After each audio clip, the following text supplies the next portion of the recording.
Welcome to Getting Aligned, a human design podcast where we dive into the endless journey of self-discovery using human design. This podcast is created for individuals who want to know how human design can assist them on the road towards self-awareness, healing, and personal growth by uncovering the unique blueprint that shapes each of us. From practical insights to profound revelations, Getting Aligned will be your companion on this transformative journey as we collectively step into our purpose. Whether you're new to human design or a seasoned explorer, there's something here for everyone. So, grab your favorite beverage, settle into something comfortable, and let's embark on this adventurous journey of self-discovery together. It's time that we all rediscover who we were born to be.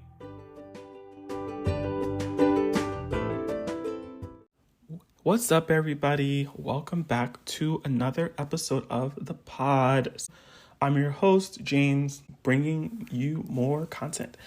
My soul-centered spiritual business was truly created with the hope that I can help guide others to walk in their purpose, to also believe in their purpose, to believe that we are all truly incredibly gifted and incredibly unique. Human design is known as the science of differentiation. It really is here to affirm the way in which we can use our body to help guide us in this lifetime. It is the study of becoming our own authority. Throughout this process of understanding human design, you also understand how energy works within your own nervous system on the somatic level. So my journey towards self-acceptance has been a lifelong one.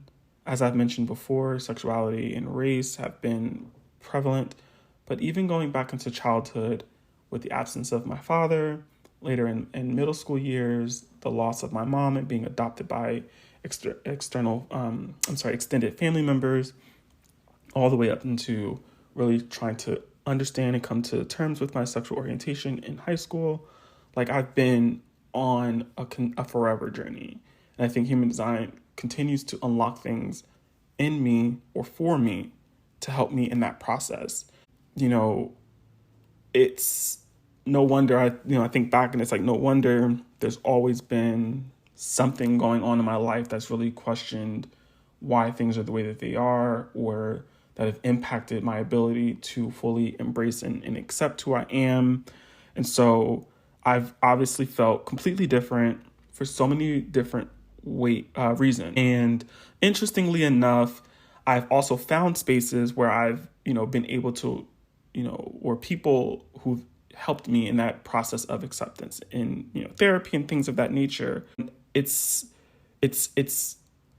answered a lot of questions, but also still left me with a lot of questions. Like, I stumbled into the field of mental health not by, according to my design, it probably was with reason. I do believe that, energetically speaking, we come into this world with purpose. And so one of my avenues of trying to help people was through the mental health realm. But I also feel like the mental health field does a lot of positive work, but also creates a lot of confusion, because honestly, it's like part of where I've fallen victim to struggles, if that makes sense, is accepting why I feel the way that I feel, why I operate the way that I operate, why I move through the world the way that I do. Like, there's so many things about myself that I've often felt different from. And it wasn't until I stumbled into human design that I was like, wow, this is the missing piece here. Like, this is the missing piece of the puzzle. As soon as I started to learn more and more and more, I was like, F that, I'm trying this out. Like, I'm going to, take the leap and dive into the mechanics and the understandings of human design. And the first 6 months of just practicing my, decision making and my instinctual decision, practicing my decision making and following my instincts was great. There was also a lot of hiccups and challenges, and I'm going to talk about that in upcoming episodes, because we do talk about the great parts of diving into spirituality and doing the healing work, but there's also some uncomfortable truths that we all must face, right? So some of the things that I mentioned about in the last episode about human design, the fusion of ancient modalities such as I Ching, Kabbalah, the chakra system, Western astrology, infusing those things with modern sciences, as I mentioned, biomechanics, biochemistry, quantum mechanics, and things of that nature. I want to go back a little bit to the neutrinos and discuss that a little bit more. So basically, one of the blueprints or the predictions that was given to Ra by the voice centered around the concept of neutrinos. And so it was interesting that during the time that Ra experienced this encounter with the voice, neutrinos hadn't been confirmed or discovered by science. That didn't happen until about 11 or so years later in 1988. So the first prediction was that we are all influenced heavily by these small subatomic particles that pass throughout the Earth at any given point. And these subatomic particles activate and highlight certain gifts or gates and channels in our charts. And the science behind neutrinos was actually fulfilled in, like I said, 1998 by a group of scientists that were actually able to prove their existence. They're so small, they're almost completely undetectable, but they've been found in that we know that they carry the energy of the cosmos. They are messengers of the cosmos. We know that there's about 3 million neutrinos that pass throughout the Earth every second of every day. Our sun is predominantly responsible for 70% of the neutrinos that pass through our solar system, and the rest of the celestial bodies and stars in our galaxy make up the other 30%. So I would consider myself in the beginning of 2020 really diving into spirituality and astrology. I would consider myself having been someone that was a little bit more closed to hearing anything that was not the norm of society, I guess, if you will. I had really little exposure to astrology. Like I understood some of the the general aspects, but I had only really known about my sun sign. That was partly due to the fact I didn't have my full birth information. And so when I heard Virgo, it made sense, but then there were so many reasons why it didn't make sense, right? And I didn't really understand that there was so much more to astrology than just your generic. Not your generic. There's so much more to astrology than your sun sign. And when I actually found my birth information, I was able to unlock more information in that realm. So that really, I feel like made me a little bit more open to hearing about other ways in which the universe plays a role in our life. And so human design for me is like astrology magnified, like amplified. It also helped me to start to realize that the reason that I hold on to certain beliefs about the way in which we should move through the world wasn't necessarily because of my own, but it was because of what was told to me, right? What was taught to me. So basically, if I didn't move or, move in a certain way, if I didn't act in a certain way, if I didn't talk about certain things, if I only talked about certain things, then I felt rejected by the world. I needed to basically fit into this quote unquote normal life. Obviously, like I said earlier, being queer, being black and brown, or being black, coming from black and brown spaces and being queer, I'm stumbling all over my words. I don't know why. I obviously felt like I automatically felt like I was against the grain. But even in those spaces, I truly still felt like I wasn't fitting in. And so basically, according to human design, that is all what is called conditioning. When we're being told that we should do things this way, we must, the musts, the oughtas, the have tos, the shoulds, that is all a part of conditioning.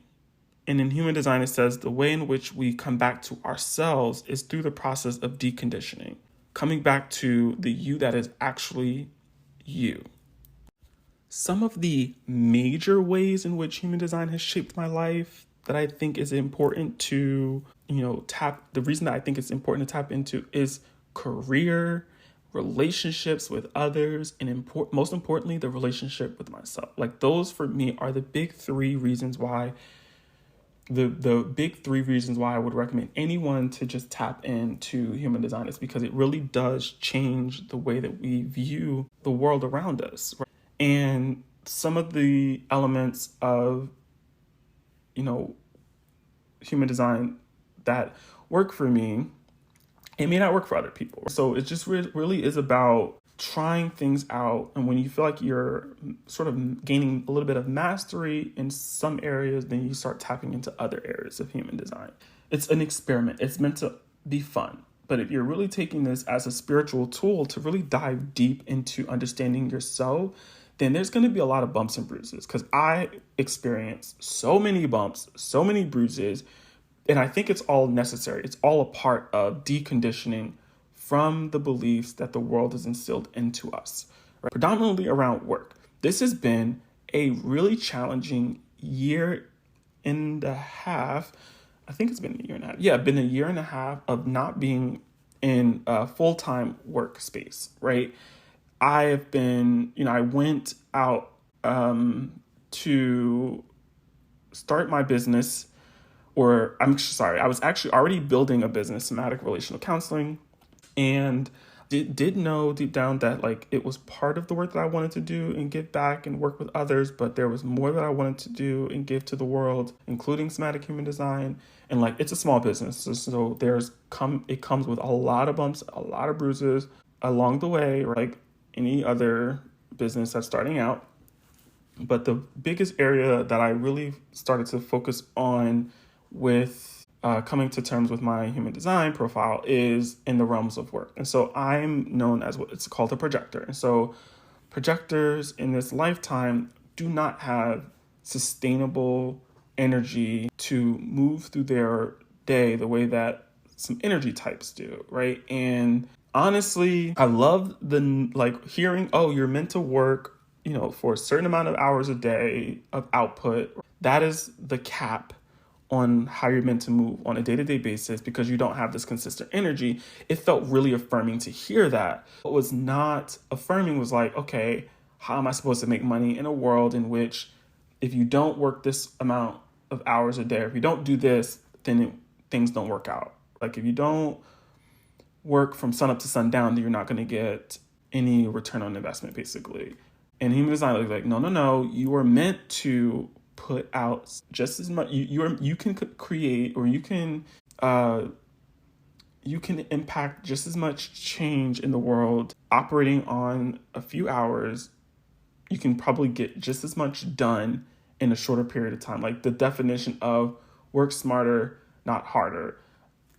And when I honestly think back to all of the jobs that I've worked in, I've obviously had to work, put out the same output as other people and then some, and obviously would constantly be hit with burnout and wondering like, why is it after a week, not even a week, it would be like, why is it after being, Monday or Tuesday, if I'm being completely honest, by like Tuesday, I was burnt out and having to still put out, ample work for Wednesday, Thursday, and Friday of the week. You know what I mean? So like human design really helped me understand like that there, the reason why is because you don't have sustainable energy, or you don't have specific energy in the way that other energetic types do. And so it's going to be a lot harder for you. So that was one of the biggest things that started to work on. And there's moments where I still struggle. And there's moments when I, scale back on what I do. But it also had led to a lot of guilt and shame, right?